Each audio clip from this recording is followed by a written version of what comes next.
Rabbi, I'd like to share with you an episode that happened in Lakewood some 65 years ago. Lakewood, the town, was not the town that it is now. It wasn't bustling with hundreds and thousands of Yidden, Kanai Nahara.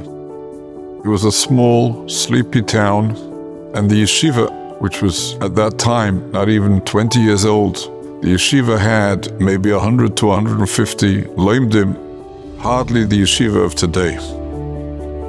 And this happened on a Shavuos night, towards the morning, at the end of a long, intense Seder HaLimud of the whole Olam learning together, B'chabura Achas, on Leil Shavuos, in the company of the great Rosh Hashiva, Rabbi Zecher Tzadik Livrocha, and expecting to go Michael al-Choyel from the learning to the Shachris, to the Tefillah V'Avarabba, the Rosh Hashiva said a few informal words of Chizuk to the Olam, and he spoke nostalgically about the great madregas of Torah that the Gedolei Torah of the previous generation had come to achieve, be it the Vilna Gaon, be it the Chassam Sofer, be it Rabbi Yisrael Salanta and Rabbi Shua Leib Diskin, Rabbi Chaim Brisker and Rabbi Meir Simcha, and he emphasized how small and insignificant we seem when compared to those great giants. And then, to the surprise of all the Talmidim, he gave an urgent clap on his stender, and he said, Aber mir haben a Meile über sie alle. But we have an advantage over all of them. The Talmidim were surprised. And then Rabbi Zecher Tzadik Livrocha said, Weil mir leben noch, because we are still alive.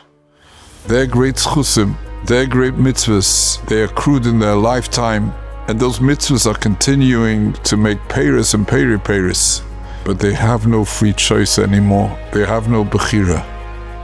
We who are still alive have the precious gift of free choice. And Hashem Yisborach tells us with an urgency, Uvochata b'chaim, make the right choice. Uvochata b'chaim.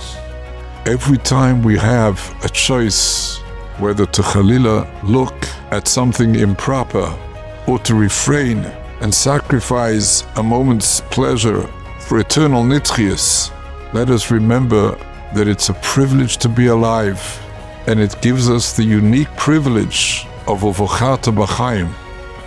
Every Vayimaen, every refusal to succumb to the Yetzer Hara is a true Uvochata b'chaim.